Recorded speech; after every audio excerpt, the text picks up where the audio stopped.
All right.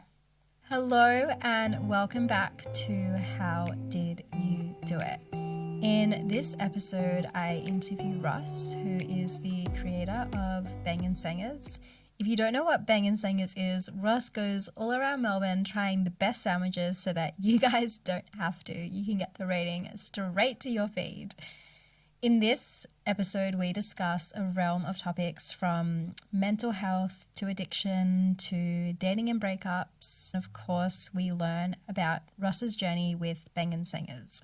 I really hope that you enjoy, and I cannot wait to hear your feedback.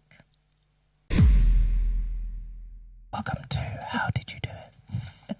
It's not often that you get someone who does something like you do who is so authentic as well. Oh, that's nice. Yeah, like you're not afraid to just be like, this is me, this is what I'm doing. 100%. Yeah. 100%. I wear my heart on my sleeves. I'm who I am. Yeah. So, And it's rare. Yeah. Not everyone's like that. yeah. Not everyone accepts it either. Well, I guess you kind of would have to be okay with people not accepting. Yeah, that and I am, person. but it's when people are close to you don't accept it is when it hurts the most. But And it's hard. anyway, that's a top for another day. Bangin Sangas. Yes. How did that come to life? Well, it initially started as a bit of fun, as everything does really. You get an idea and you just roll with it. A friend of mine, we were kind of just connecting through a friendship circle. We didn't really know each other that well, and we decided that we were going to start hanging out, and what we loved most and hanging out around was eating sandwiches.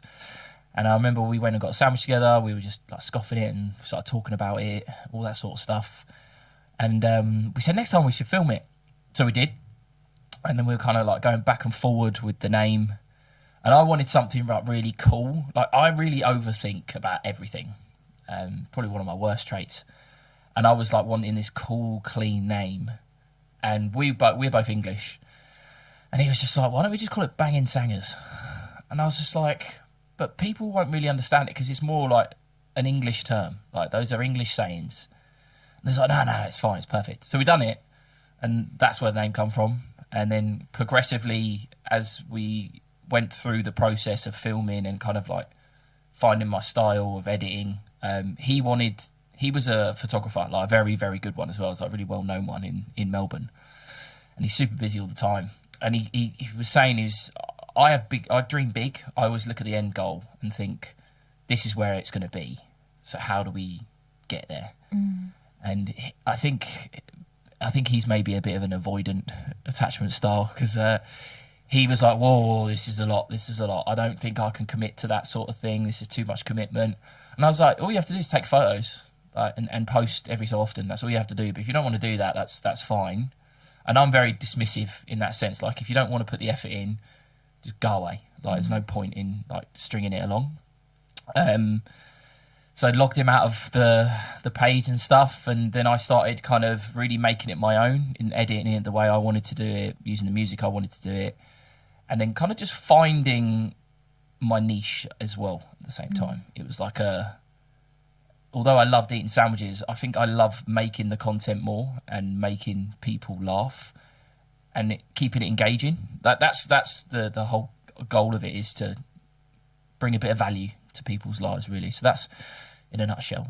It makes sense. Yeah.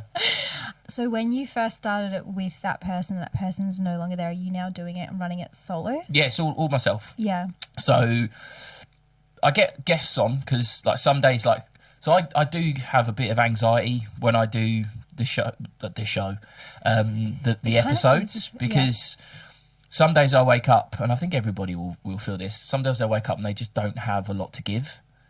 And seeing the last 12 months, it's been like quite difficult to motivate myself and get that energy back. And the best way that I find I do that is I have someone that I trust to come along with me. So I'll always have some like reoccurring guests that come along, and they're like my extras, but they're also my support system as well, because I know as soon as someone's there, boom, camera's on, I can do what I need to do. But when I'm on my own, it takes me a little bit of time to get warmed up, and that's why I probably shouldn't do it, but I usually have like a couple of beers just to kind of get me loose. I like that. So, What yeah, time in the morning is that? So it's just 7 a.m. or a couple of coffees, maybe like 3 coffees at this point.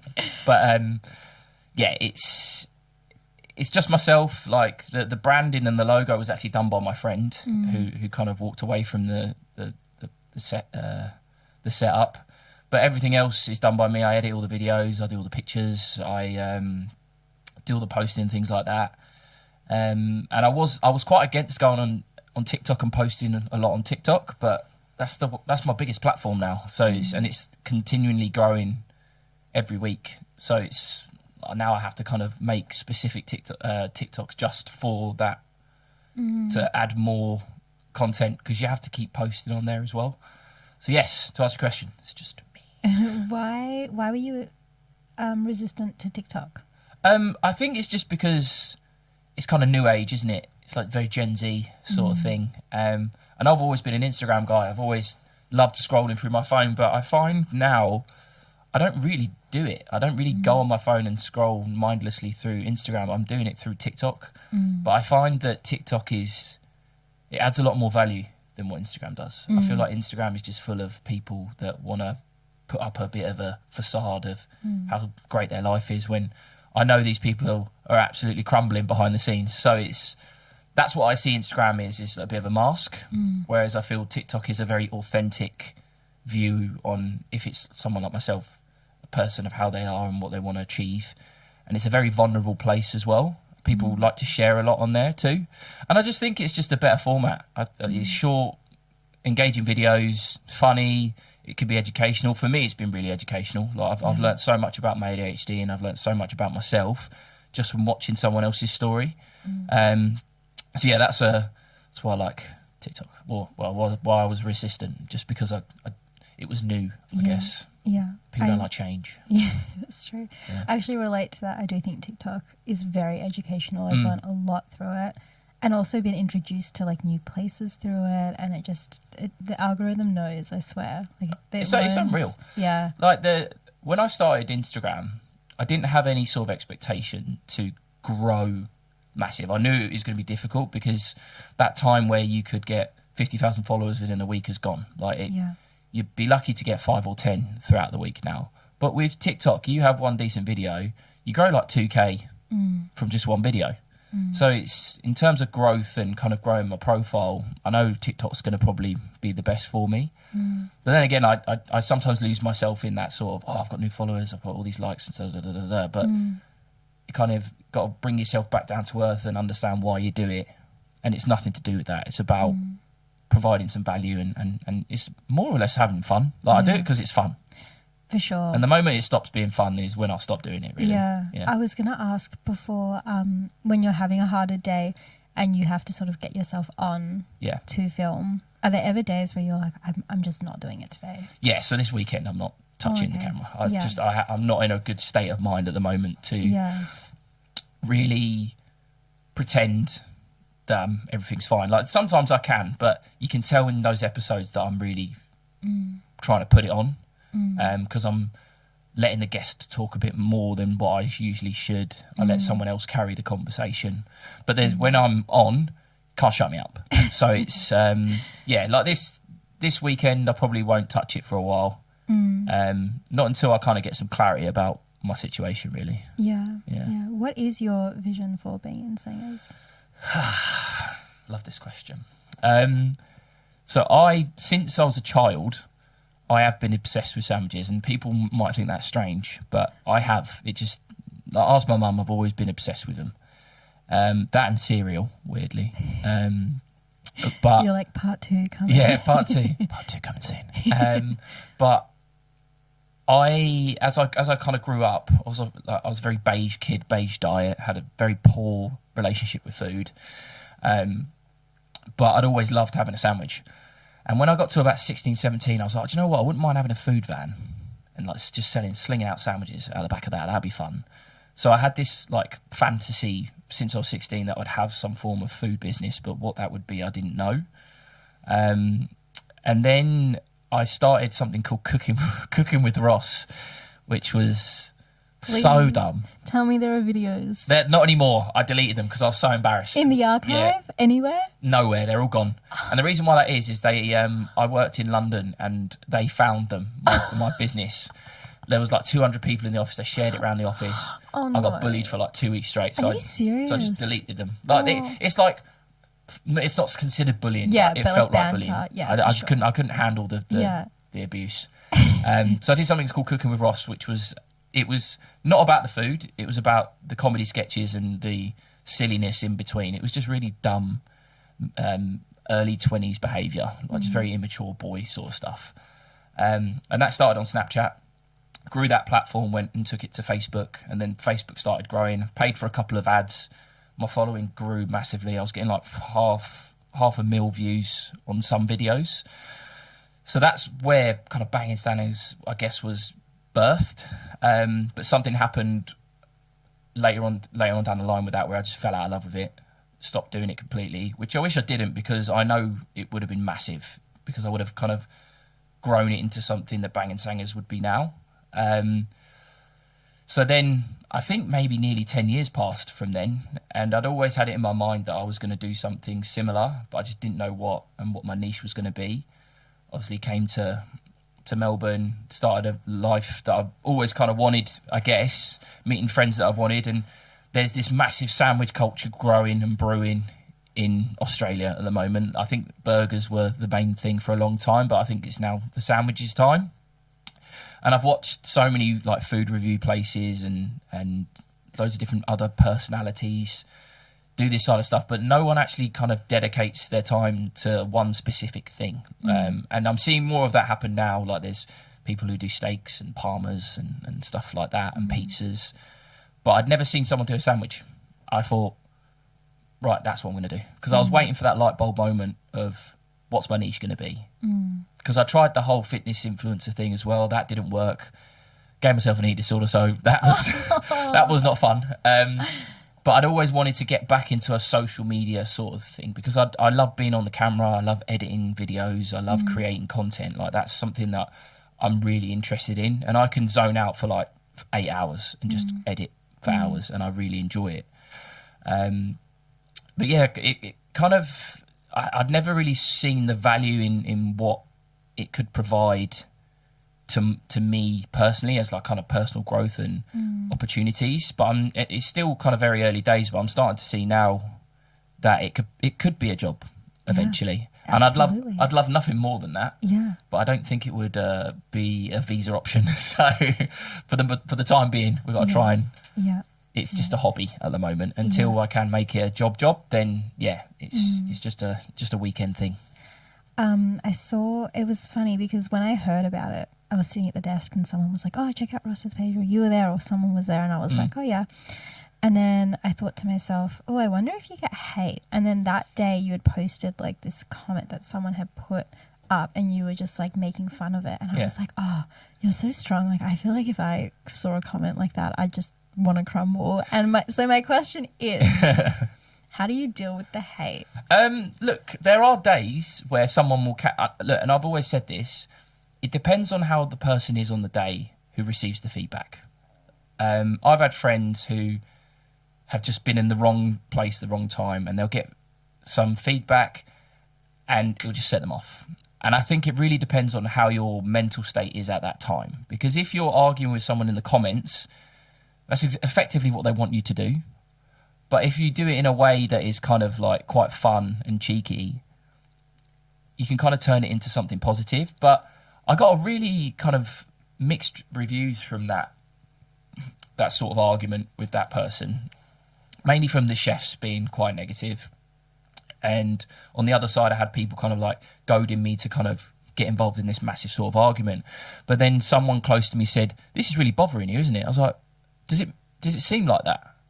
And she was like, yeah, it really does. I was like, oh, well, it doesn't at all. I'm just kind of like leaning into the fact that it's getting some good engagement and it's funny. She was like, yeah, but you're kind of making yourself look a bit of a dick. I was like, oh. And that's what really concerned me, is that someone who I really loved and respected was telling me I looked like an idiot. And that's the type of feedback that hurts me the most, is when the people close to me say stuff like that. I couldn't care less what anyone else thinks of me. But if I put my trust and love into someone and they start saying those things about me, then that's when it would be difficult for me to accept. If it's, oh, Tom off the street, couldn't care less, to be honest. How do you honour your mental health? It's difficult. Yeah. I'll give you that. I think the last 12 months have been probably the most difficult, one of the most difficult that I've had.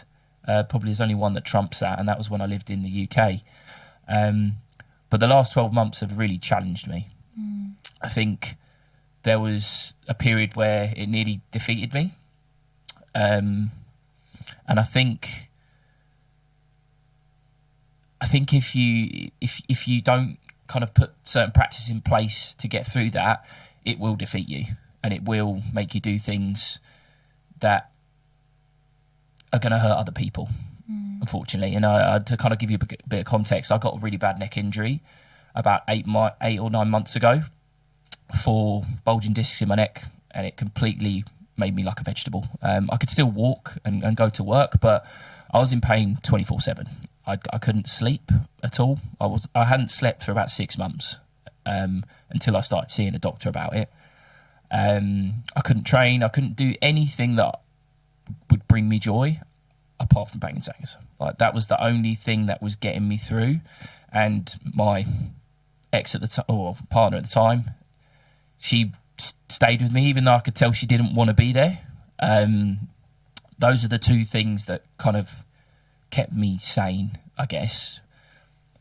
But the way I usually regulate my mental health is I get the most from movement and doing things that challenge your nervous system and regulate it. So like breath work and ice baths and the kind of woo-woo stuff. But for me, that really works. It really helps me kind of ground myself and think about things from the perspective I wanted to think about, instead of letting the voices kind of take control, which they have been in the last 8 months. And I've pushed a lot of people away because of that. Sorry. No, don't be sorry. I also have gone through 2 years of absolute hell, and ice baths were like literally the thing that brought me back to life. Yeah. And I just think if you can get in that ice bath at the start of the day and you can feel your body fight that and you can breathe through that, and you can get yourself through that pain of the cold, then anything else in the day is doable. Yeah, 100%. I think when before I think it was just after, I don't know, it was like mid-COVID, really. And that's when I kind of discovered the whole cold dipping and ice bath stuff, because I'd gone through a breakup with a very toxic ex, physically abusive ex, and I wanted to change my mindset because I was depressed through lockdown, like most people were, and I wanted to change that and wanted to really restart my life in the right way. So I threw myself into the gym. I built a gym in my garden. I moved to Elwood to be close to the water, and then I started finding stuff on TikTok about cold dipping. So I was dipping in the water. I was running every day. I was journaling every day. I was really doing the things that you're meant to do to kind of push your life in a positive way. And I felt great. And then 6 months had passed, and things started to happen to me that I'd always wanted. Like, a person came to my life that I'd always wanted. Work was going really well for me. Just everything was going well because I was good up here. I felt clear, and I felt like the right things were happening. And then as soon as I got injured, it just all went away, and it all just started crumbling around me. And I didn't understand how to get through that. It was really, like, I'm still having the effects of it now. Of course. And I just can't seem to shake this feeling or push myself to do the things that I know will help me get through that. Because I know if I start jumping in the sea every day, journaling every day, and doing all the things that I was doing before, I guarantee you within 2-3 weeks I'll be back to my normal self. But because I'm going through a breakup and a tough time at work, and I'm still having some not, I guess, depressive issues, but some problems with my mental health. I can't seem to shake that feeling sorry for yourself sort of thing. I'll use all my energy to do my job during the day, and I'll get home and I'm just exhausted, but then I don't sleep, and then I have to start that cycle all over again. So I think my nervous system is just all over the place at the moment, and once I kind of get a handle on that, I'll be back to normal. It's just right now I'm very emotional, very all over the place. I think though it shows that that's so normal to have, like, you can learn, and I can speak to this personally, you can learn what helps and push it away, because sometimes my experience this year was that I was really unhappy at the start of the year, and everything that was my support system went away. Like, everyone close to me that I relied on as my, like, group moved overseas, interstate. They were gone. Yeah. And then I found a few other things that helped, and then they all went away. They went overseas again, 2-3 people. And I was like, every time I pick myself back up and find support, I just get, like, crushed back into, like, facing myself. And, like, it's myself that has to go through this, face this, and pick myself back up. And, you know, even over the past, there was, before current work, a job that I got into, and within, like, a very short period of time, that job became redundant.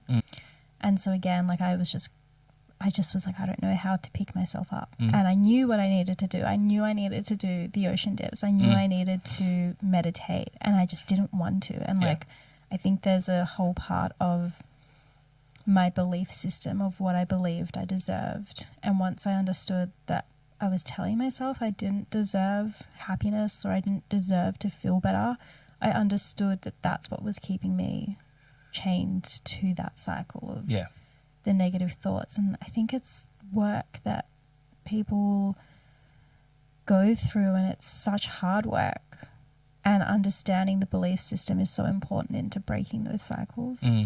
Yeah, I agree. I think once I've got some clarity after next week about everything else that's going on, I think I can really just put a lot of effort into myself, because I think right now you're kind of holding on to that hope a little bit that things might change. It's not. So now I'm kind of coming to terms that I've got to kind of think about myself and move on with my own life, really. So I think once that happens, I'll have like a light bulb moment where I'll just throw everything into making myself feel better and focusing on my own well-being, really. How do your male friends support you? And the reason I ask this is because I love speaking to males about what masculinity is, how they find support, because I think that a lot of the time society tell males to kind of suck it up, move on, like head up, and it's just not realistic. Yeah, look, I've got a very small circle of male friends. I've come from a family of 2 siblings who are girls, so I've always got along with females better. I don't know why. I always have. And my dad was quite a feminine guy as well, and so my house was just full of girls, really. So I grew up in being this flamboyant feminine child, and everyone assumed that I was going to be gay. That wasn't the case. You're like, can confirm. Sorry, guys. But I've always been quite open with girls, more so. And I feel like that I can overshare with girls. But I'm very particular about male friends, just because I've had quite a difficult time making them. And that just stems from growing up. Like, I've always had like close friends, but I've always wanted to have like a real close group of friends who invite me out to everything and treat me like one of the boys and all that sort of stuff. But I kind of realised very early I was never going to be that in my friendship group, so I was always kind of like the butt of the jokes, and I didn't help myself because I used to kind of lie about stuff to make myself seem cool. But to answer your question about how my friends support me and stuff like that, I've got maybe like 2 or 3 close male friends who are probably the best friends that I've ever encountered, because they talk to me every day. They put the effort in, I guess, and that's what I really value in a person, is if they put the effort into me. Because if I put my 100% effort and love into you, I do expect it back, and I don't think that's bad to feel that way. I don't think if anyone says, "Oh, well, you shouldn't do it to receive it," well, you should, because you're giving a part of yourself to someone, and they should give it back to you. Because if someone repeatedly would say no to me or reject me, I'm not going to give my time to them. So these guys will really get around me and help me. Obviously do the normal male stuff and take you out on nights out to make yourself feel better. But these guys are very health orientated, dipping in the water, very sort of journaling, therapy related as well. So these are the types of people that I want to be around. And I tend to separate myself from people who just do drugs all the time and drink all the time. Like, obviously I still have those friends where I will unfortunately partake in that, and that's just a moment of weakness for me. But again, it's because of the circumstance. I've put myself in that situation. If I didn't, it wouldn't happen. So you do become your circle. Whoever you choose to hang around with, you become those people. And I think you've got to be really careful about who you spend your time with the most, because effectively you become that person.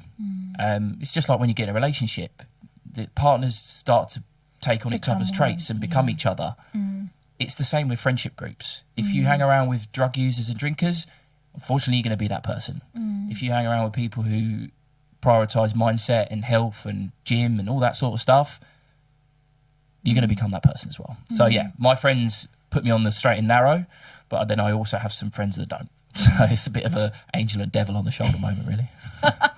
I have the same. I noticed how hard I'd have to work to bring myself back to just feeling okay. Yeah. Like, even with the ocean dips and the ice, like, if I went and I partied, I would just have to do double the work to get myself back to, like, a state of being able to handle everything. And so I had to also go through this, like, moment of, like, okay, I have friends that don't go out and party and they make me feel really good, and it's very wholesome, and they're supportive, and they show up. They show up in the same way that I show up to them. But that also means that there will be quiet Saturday nights, and it's like just understanding which Saturday nights I say yes to and what the consequence will be, or how I will handle that party situation, versus like just being okay with going on a different path and knowing that the right people will show up. Yeah. Because otherwise, you become the same cycle as what they're doing. Exactly. And I think a lot of people, and this is so relevant to right now for me, because I want to be exactly who I was just when COVID ended. I felt in the best shape of my life. I felt so clear in my head, and I just felt that was the human being that I'd always wanted to be. And when you surround yourself with the wrong people, there's no chance it's happening, unfortunately. As much as you like to be, like, it was what people call it, woo-woo girls or woo-woo boys or anything like that, people make me laugh when they are, who prioritise that, but they're still on the bags every weekend, and they're still drinking every weekend. But it's fine, because on Monday I'm going to do a good dip, and I'm going to go to the breath house and do some breath work. None of that matters if you are putting poison in your body. Unfortunately, and I'm being a hypocrite now, because I do partake in that. I was an addict for years, but the reason why people do it, and this is my personal thought, is the reason why people drink and excessively do drugs is because they're trying to numb a feeling that they don't like about themselves, and they're trying to cover up addressing the real problem that's at hand. And the only way that you can do that is by challenging your nervous system, your brain, and doing the internal work, instead of just getting a bag on the weekend, making yourself feel good for about 9 minutes, because that's all coke does. Makes you feel good for 9 minutes, then you're chasing the high for the rest of the time. Then you excessively drink, numbing the pain. You might find a bit of dopamine in having a one-night stand with someone to make yourself feel better. But how shit do you feel after that? Like, as much as men say, oh yeah, banged a bird last night, we don't feel as good as what we say. You actually feel quite alone. And men might think, oh no, I don't feel like that. You do. You just don't want to admit that. No one likes going out and having random sex with random people that they're never going to see again, because it takes a part of your soul away. Like, I've never met a person who slept with over 100 people that feels good about that, unless they're trying to hide something about themselves. So I think that if you want to become something in particular that is positive, you need to remove these types of distractions and poisons from your life. Like, at the moment, I'm struggling with vaping. Like, it's probably the biggest thing that's pissing me off at the moment, because I can't stop, and I'm kind of addicted to it.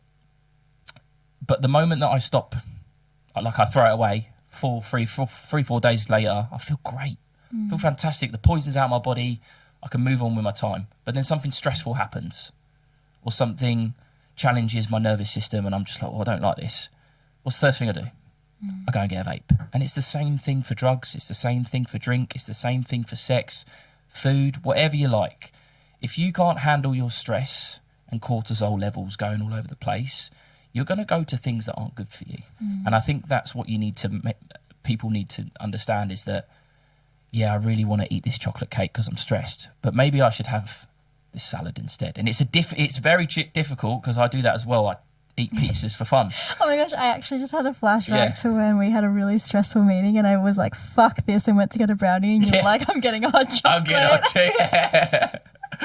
So like I've got really bad patterns around stress and loss. Like, when I lose someone really dear to me, it really hurts. Like, it takes a long time for me to get over somebody, and that's what I'm dealing with at the moment. And all I do is I eat, I vape. Sometimes I'll partake in drugs, like the week before last I did, and I felt horrific for days. So I'm not doing that anymore.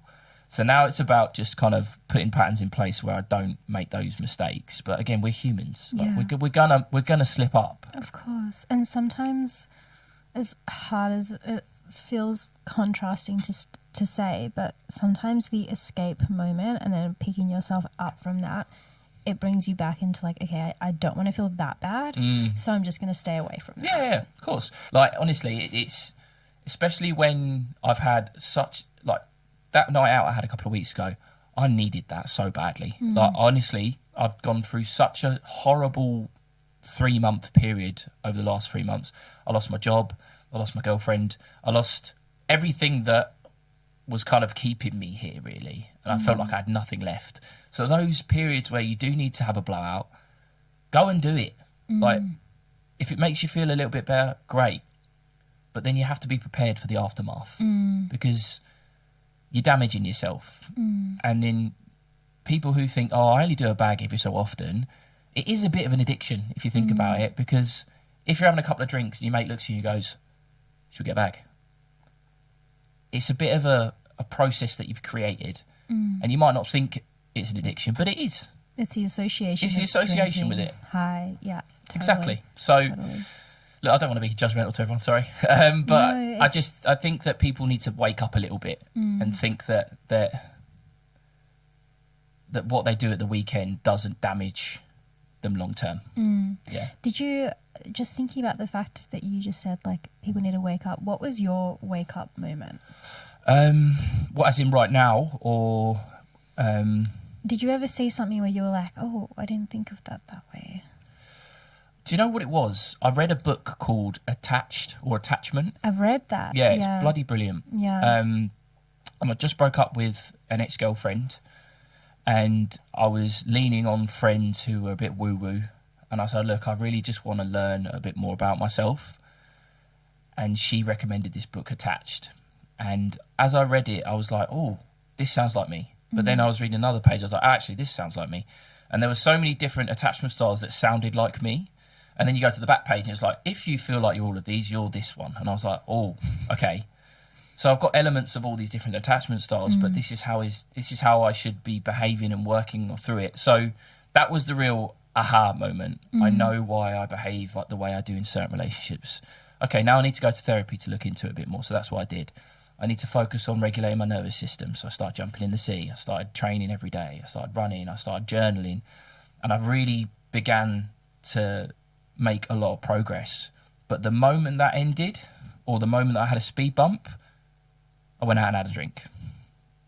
and might just be the one couple of drinks. Like, it's such a big speed bump because you lose all enthusiasm to do anything the next day when you're hungover, and then it usually kind of you get that anxiety for the next couple of days from alcohol, and if you've done drugs as well. But that wouldn't have happened if I wasn't being with the people that do that. Like, I've got a couple of friends who just don't do it at all, and they actually have told me if I keep doing it, they're not going to be my friend anymore. Wow. That was an aha moment for me as well, because my friend said that to me. He's like, look, if you carry on doing that, mate, I'm not going to... You can get lost. I value him more than the situation that I'm in with somebody else at this time. And that was a real kind of like, well, I don't want to lose him because he's changed my life for the better. He's made me become who I want to be. And if I didn't have him, I don't know what I'd do. So I made the decision of being like, right, well, this doesn't happen anymore. And that again would be probably my aha moment, I guess. Wow. That was powerful. That was really good. Bit soppy, this one, isn't it? Do you feel self-judgment when you go out and drink? I do a bit, but at the same time, it's difficult because I'm very self-aware, and I think it's just part of my ADHD. You can tell what's going on throughout the whole room. I can hear conversations, even in, like, if I'm talking to you and this room wasn't soundproofed, I could probably hear what's going out on the street. Like, my senses are really heightened. The only person I really judge is myself in that time. But I'm very good at going, right, enough, we're going home. Like, as soon as I yawn, I'm going home. But if I'm out with a person that doesn't want to leave, and that I love that person and I want to protect them, I will push through that just so I know they don't do anything stupid. So the judgment will come from myself for not having stronger boundaries. I think that's what it is, that I don't stick to my own boundaries. But then also judgment towards those other people where I'm just like, what are you trying to achieve by staying out till 7 a.m? Like, what does that do for you? Nothing. It just numbs how you feel about yourself. It hides the pain that you're feeling. So yeah, I think judgment on both sides, really, which is, I don't like to be judgmental, but sometimes people need to wake up a little bit and realise that you're making mistakes. But we're human at the end of the day. We all make mistakes. You're making mistakes, but it's okay. I don't judge you because I'm human. But I'm also judging you. Because what the fuck are you doing? Yeah. Very confusing, man. I like how you look at the camera when you say that. You're like, I'm very confused. Well, you got to get the crowd involved. Crowd interaction. Welcome, listeners. Join us. Sorry, doing a bit of ASMR. I'm anyway, definitely going to use back in that content. Are you in the space to talk about, and you can say no because I know that you're going through a lot at the moment. In your survey, you said a life-changing moment for you was when you decided not to go through with ending everything. Are you in the space to talk about that, or would you rather we don't? Of course. Look, I might cry because it's a very... Yeah, that's fine. No, that's fine. I think for someone, what kind of really helped me through that was hearing other people's stories. So to tell mine, I think if someone was able to hear it and would stop them doing it, then that would be a win. So I think, as I said, I'm an oversharer. I love to tell my story because I've had a very weird life. It's been very difficult. And I think I could easily write a book about all the things that have happened, and to still be here would be a miracle. But I moved to London when I was in my early 20s, just because a friend was living there and it looked like the greatest life that he was ever having, because I come from a small town where nothing's really going on and it's boring, and it's like, because of just that typical sort of suburban life where you get married at 30, you have a house and a couple of kids before you're 40, and then you repeat the cycle. I never wanted that for myself. I wanted to explore, I wanted to travel, but I'd never really had the money to do that. So I moved to London, made a load of money, spent a lot of money. I just burped. Getting really deep and I just burped. I love it. And I, instead of prioritising the money that I made it towards positive things, I went down a path that was very self-destructive because I was such a fragile human at that time. I'd had a lot of trauma that was unresolved. I didn't really know who to go to then. I was a bit against seeing a therapist and stuff like that because I thought I was fine. And to bring it back to the you are your friendship group, I started hanging around with drug users who were getting high every single day. They were drinking every single day.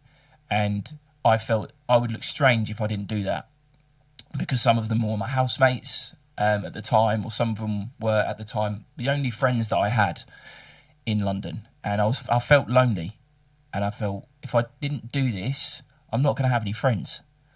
So I pushed myself into situations which destroyed me. Like, I had anxiety all the time. I started having panic attacks at work. I gave myself bulimia. Like, that was the most difficult time in my life because it got so bad that I created such a bad financial situation for myself that I didn't think I'd ever get out of it. Like, imagine a student loan, but with banking interest on it. Right, so with a student loan, obviously you get pretty decent rates. This was like 25% on top of what I was paying. Now imagine $60,000 with a 25% payback every single month. It was crippling. And the only way that I got through that is I started selling drugs to kind of pay on top of my salary because I couldn't live, I couldn't eat, I couldn't pay for my drug habit, I couldn't drink. So I was being resourceful, I was being a drug dealer, I was trying to do well with commission at work, but all my money just went straight into my credit cards that I'd been paying off each other to get to that point. But it got to a point where I ran out of options for credit cards. So I had this $60,000 debt sitting there, which was going to be about $100 by the end of the year. And I didn't want to ask for help because I hate doing that. I don't know, I think it's just because I'm so proud of myself. Also so proud that I can't do it, and it's ego controlling that too. So lo and behold, I think it was Friday night. And my friends had all gone out, and I couldn't afford to go out that night because I just had no money. Because I had a big bill coming in the next day. Got really drunk. I think I was drinking Jack Daniels straight out of the bottle. And I lived in a place called Clapham in London, near Clapham Junction, the main sort of train area. And they have fast trains coming through all the time. And I lived right next to a bridge.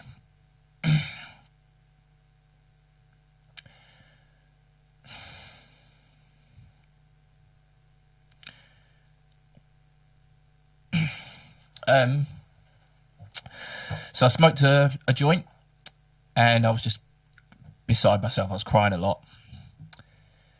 And it was about 11 o'clock at night.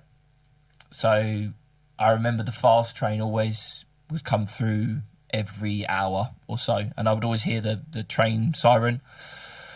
And I heard the train siren probably about 5 minutes away at this point, and my house was right next door to this bridge. So I walked out onto the street, Jack Daniels down, I got a spliff in my hand, and I'm like stumbling all over the place. I can't stand up. And I look out into the city, there's the fast train.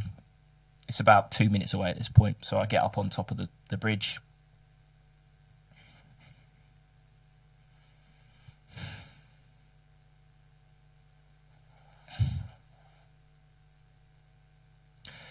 And I go to jump off.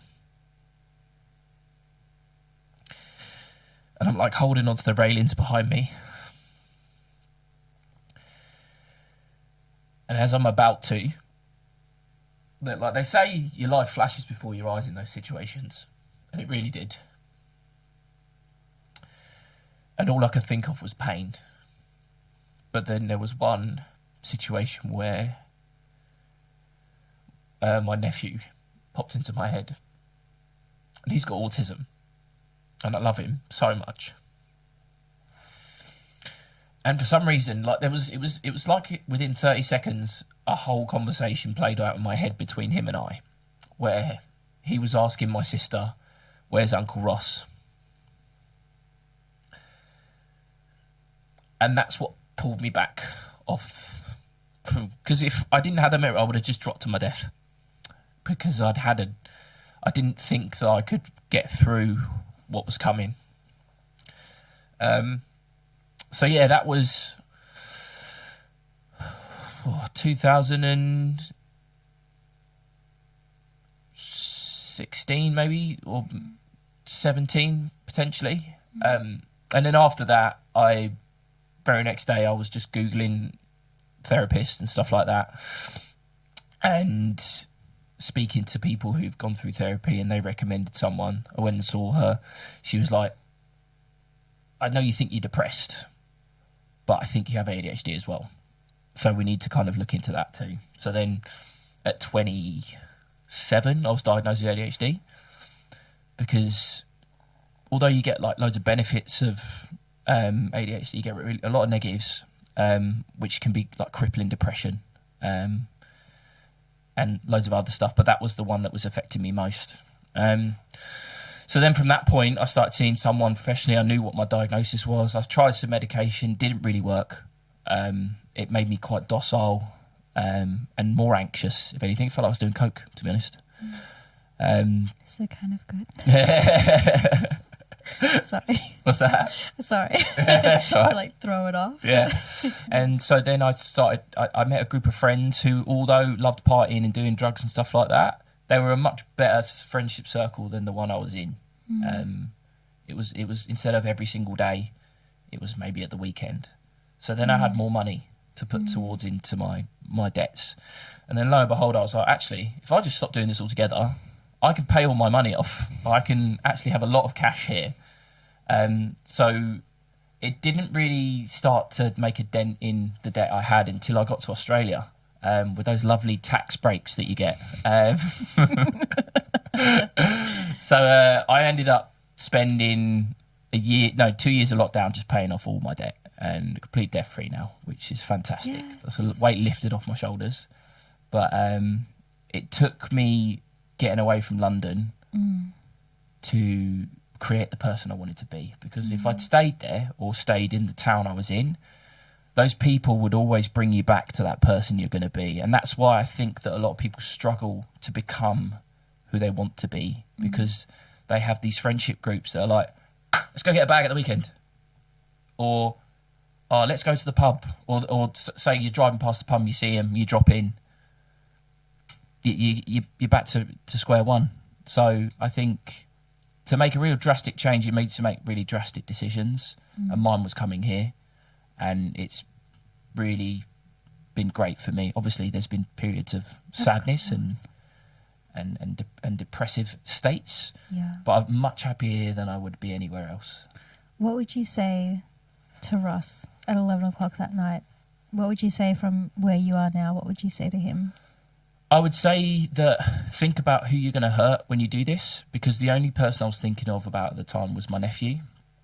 But if I look at it from a perspective of being here, like think of the friends that you've made, think of everybody around you that loves you. Because at the time when you're in that, when you're so upset like that, you think nobody loves you. You think nobody wants to be there for you, and it's a hard realization to go through, because that's what you believe.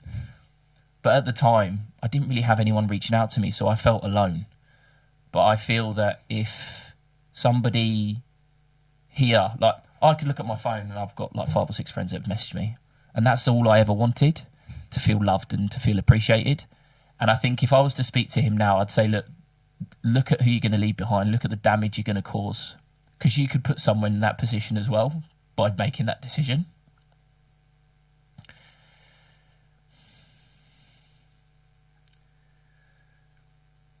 And I'd tell him that everything's fine. Everything's going to be fine. Because it will be eventually. Yeah. Time is the biggest healer. It really is. So right now, I just need a bit of time. Of course. And I think as well, like the glimpse of hope, if you felt good before, sometimes it's just a conversation to realise you can feel good again, you know. I think that I've been in states as well where I had someone reach out to me to say like, no, I'm Yeah, you're going to set you off now as well. God, I haven't. I've had other people make me cry, but I haven't cried from my own memory pop up. We're getting it all out. I feel like it's good to cry though. It's good. Like, I don't like people that judge you for crying. I think you've got something wrong with you. Yeah. And I feel like there's a stigma at the moment about like men specifically that if you cry in front of your partner, she will devalue you. That's fine, but that's not the right partner for you. You move on. You go find someone else. But as you were saying, I interrupted you there. No, that's okay. I was making decisions out of like this self-sabotage where I didn't believe that anyone loved me, so I was like, I would go and do things on my own in a really bad state, being like, this is proving that no one loves me. Yeah. And I had someone reach out and they said to me, like, I see you and I am here for you. And I just remember saying, I'm sorry, I'm a burden. Like, I'm sorry that I'm burdening you with my presence. And they were like, you're not burdening me. You'll never burden me. And like that within itself. And like that's how powerful a conversation can be, because it can change your perspective as to realizing that you do believe that no one loves you, but people do. And it's that change of perspective in one conversation. 100%. I think so whenever someone asks me now, how are you? I now say, do you want me to lie or do you want me to burden you with the truth? Because we walk around as human beings pretending that we're all right. We're not. There's not many people in this world that are completely sound of mind. And I just wish people would communicate better. I wish that my previous relationship, we would have communicated better, because we probably would have had a chance. And I think that's what makes the world go round. Dropping your ego and just communicating, because you'd be so much better off doing that. Because when you cry, it's a release, and it's like you're regulating your emotions. And I don't think you should feel bad for doing that. Like, this podcast is going to go out and people see me cry. I couldn't give a fuck.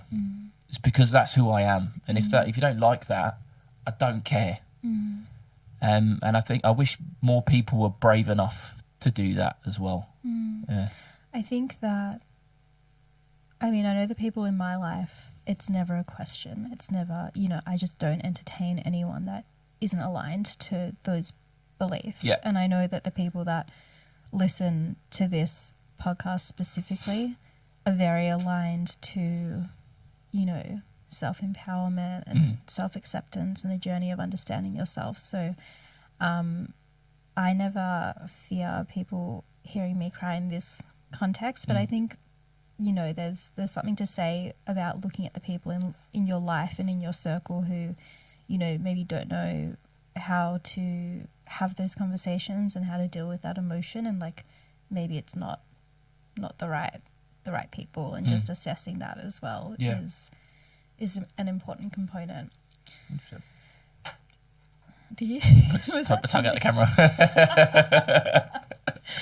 Fantastic. I feel great. How do you feel? I feel really good. I feel really good. I feel really good. I've slagged a lot of people off on here, but it's fine. Is there anything that you want to talk about? Is there anything that you feel drawn to discussing, whether it's Bangin Sangas, mental health, people? I think something that has obviously been plaguing me at the moment is my job. And the reason for that is it keeps me here in Australia. And unfortunately I was made redundant a couple of months ago, but theoretically I was sacked. And that was really my only route left to get in permanent residency here. So a lot of my mental state has been geared towards, well, if I have to leave, because my visa ends in August next year. So if I have to leave in August next year, I am terrified of what I will become if I have to go back home. Because the reason why I came here was to get away from that, and to be plunged back into the depths of hell from being in such a beautiful place and feeling at home here, I think it may break me. And that's what I think I've been trying to deal with at the moment, is knowing that I may have to go home. And then at the same time, I broke up with someone that I adored. And then with obviously my injury as well, put me back in that same headspace that I was in London. Like, I woke up every morning wanting to die. So I think what I want to say is that if you are someone that feels like this, talk to someone. There's been periods where I've sat at home and didn't want to feel like a burden. I didn't want to text someone because I was upset. But you feel so much better when you just text someone or you call someone. Like yesterday, I had a conversation that didn't really go how I thought it was going to go. So I needed to talk to someone about it. So I spoke to a couple of close friends, cried for a little bit, but then I had a sense of relief that, do you know what, I now have that sort of closure that I needed. And the only way I would have felt that is if I spoke to someone and kind of understood the conversation and got their perspective. So I think the biggest advice I would give to anybody, especially men, is fucking talk to someone. Like, regardless of who it is, cry in front of someone. If you don't feel comfortable crying in front of your partner, cry in front of your best friend. I do it all the time. It's bloody brilliant. But you have to be able to have this release, because if you don't, it really affects you mentally and physically in the long run. Because if you are conditioned to hold all your feelings in, not cry, you are going to be a very hard person to love. You really are. I think more people need to be open to therapy and understanding their attachment styles and trauma, because if you don't get a handle on those, they will ruin your life. They will stop you making deep connections with people. They'll stop you being in love.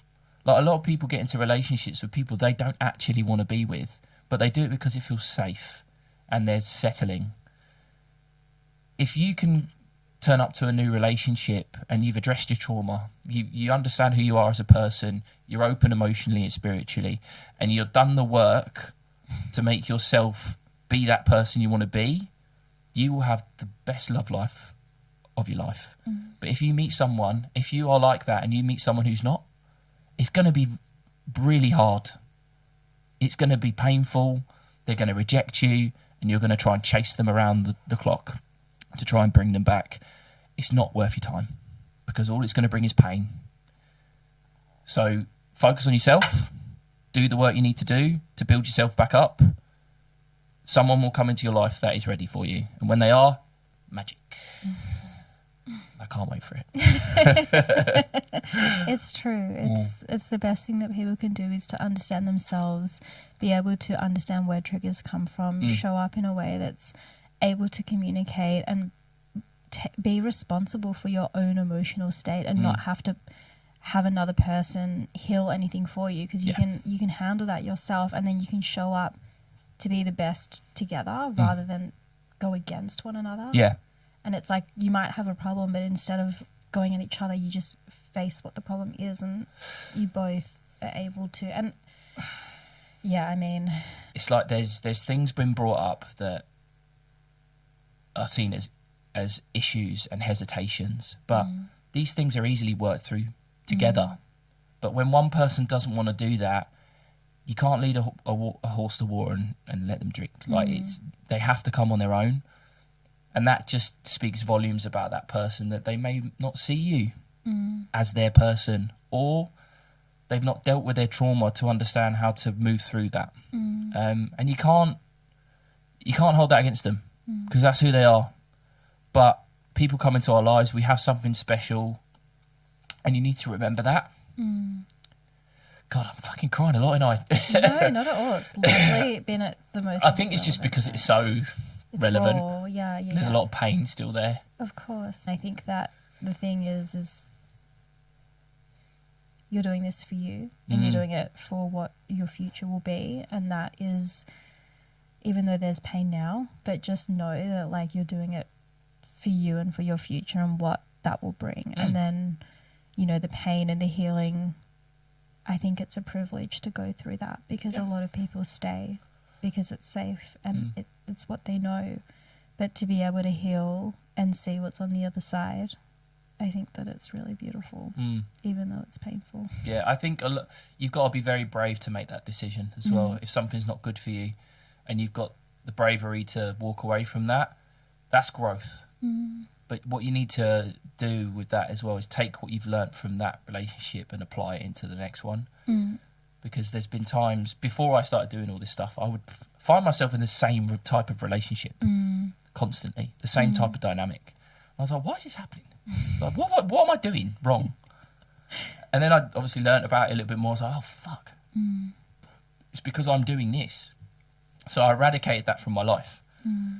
But slowly and surely in my previous relationship, I started doing those things again. So it's no wonder we're in that position that we're in.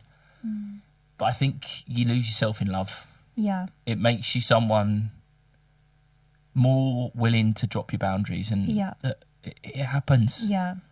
But unfortunately, if you want the relationship that you want to have, you need to set strong boundaries. And if that person can't adhere to them, they're not worth your time. And vice versa. If you can't stand up to someone else's boundaries, you don't deserve them either. But yeah, I just wish more people were not so stubborn. I wish more people were willing to do the work. Yeah. That's like my number one. But do you know? That's 11:20. But do you know why that is? It's because sex and love is so accessible. Yeah. Like with dating apps and just like so much more social activity in the world, you can find someone new the next day. It's like, people seem to think like, and this is what really frustrates me about people. I'll be fine. There'll be someone else. There will be, but don't have that attitude towards it. Like if you want to make something work with someone, try and work at it, because you'll be amazed at how magical that actually is when you build a life with someone through the foundations, going through all the trauma and stress. How rewarding will that be when you make it? Like, that's so much more rewarding than saying, oh, I fucked her off because she did this and now you're sleeping with someone else. Like, that to me is soul destroying. Yeah, absolutely. And I couldn't do that. I couldn't, after this, go and jump into someone else's bed. Like, that's just not who I am as a person, and I would never do that. I much rather like to look inward and work on myself. But yeah, it's just, I think that it's just too accessible, and people seem to think that everything's like the grass is greener sort of thing. And it's all at the fingertips. Yeah. And I think in my single journey, I never talk about my dating life ever. So this is... Give it to me. It's just like when I went through like 6 months of healing, and then I was like, fuck it, like I just don't care. Like I just was like, I'd done this healing work, and then I just felt like no one else was doing it. And so I got really angry, and I was like, whatever. Yeah, of course. And like only this year am I actually being like selective about who I spend my time with, being like, this is what I want. And then I think that eventually like the universe kind of does its thing, and it puts people and things out there. But I think that the mainstream attitude is like, there's so many fish in the sea, like there's millions of people in the world, like and it just like that doesn't serve anyone, that process. And I think if that's your attitude towards life, there's some unaddressed trauma there. Yeah. What you need is your friends to be around you to support you and help you through this emotionally. Yes, eventually you're going to meet someone else and you're going to sleep with them. Yes, fine.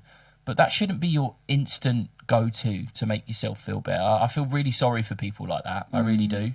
Because it just goes to show that there's so much trauma there. Yeah. That you feel... Because I'm into like pair bonding and all that stuff as well. Like I feel like people who really sleep around a lot struggle to really make a connection. And that goes for men, that goes for women, everybody. Because I've got a friend who's a bit of a Lothario. Sleeps with a lot of people. Been single a very long time. And that's not because he chooses to be. He can't maintain a relationship. And it's purely because of the fact that he can't connect. But then 2 weeks later he's with someone else. 3 weeks later he's someone else. 5, 6 weeks later he's someone else. Or he'll have multiple people at a time. And I just, although, yeah, it's cool, it's fun, and like, yeah, you got having sex and exploring your body and stuff like that, I don't think people really understand the damage it causes. And It's so true. so, look, all to you. If that's what you want to do, fine. But that won't be me, and I will never do that because it doesn't serve me at all. Don't get me wrong. I've had that period. I think everyone has their little slut face. Everyone does. But how good did you feel after it? Guarantee you didn't feel great. No, it set me on another whole healing journey. Exactly. And I think people think, like, at the time it feels fantastic. You're having orgasms, you're euphoric, and it's good fun. Yeah. But how do you feel afterwards? It's like the loneliness afterwards is so real. Like, say, for example, you've had a one-night stand with someone, you really like them. They call it post-nut clarity in the boys' world. And you don't hear from that person for like 3-4 days. How shit do you feel? You feel awful. What do you go and do? You sleep with someone else. And then you repeat the cycle. I just wish people would not put so much onus on getting gratification from other people. 100%. And I've been guilty of that for this last relationship. Don't get me wrong. Like, I've valued someone else's opinion above my own. So look, I'm not. But it's bringing you back to yourself. Exactly, it is. It's bringing me back to my values. Sorry. You're right. It's bringing me back to my values. Yeah. And my boundaries. Yeah. And I think maybe that's what this relationship was about. Yeah. Was realigning myself. And like, even having that clarity now, whilst it's so raw, is strength. Like, that is strength. Doesn't feel like it sometimes. It is. It's healing. We're healing. We are. We are. But yeah. I'm going to give you a compliment, and I hate receiving compliments. No, give it to me. Give it to me. Give me some gratification. I know that you've been through a lot. I don't know the depths, deepest, darkest, but obviously from this conversation, you show up at work every day and you literally just have a smile on your face. You're kind to people and you're doing things that are good for you. And like, just know that that is already leaps ahead of where you could be. Just remember that, because right now in this period, I know, there might be a lot going on, but just that's how, from someone who doesn't really know you very well, you're coming across and what you're doing, and that's amazing. Thank you. You're Appreciate welcome. that. It's weird that you say that, because as soon as you said that, I thought of this meme that I saw, just about famous people that have committed suicide and what depression looks like, and they're all smiling. And when you said that, I come into work and I'm happy, I'm smiling, I'm kind, that's me really trying to put on this facade that I'm okay. And I think that's why it's important to ask people if they are, and genuinely be curious about it. Because if someone was actually to sit there and ask me, Ross, are you actually okay today? I'd probably burst into tears, if I'm going to be completely honest. So that's probably one thing I'd take from that, is that please ask, and genuinely ask. If you care about that person, ask the question. Yeah. Mm. And be there for the response. Only ask it if you're only there for the ask if you're ready. Yeah. If you're not, piss off. Absolutely. Thank you so much for coming on. Thank you for having me. I've really enjoyed it. Thank you very much. It's always been a bit like therapy, which is great. Great. Yeah. I love hearing that. Thank you so much for listening to this episode. If you do like it, please support it in giving it a thumbs up, a like, a subscribe, all the things, notifications on, and it will help me massively.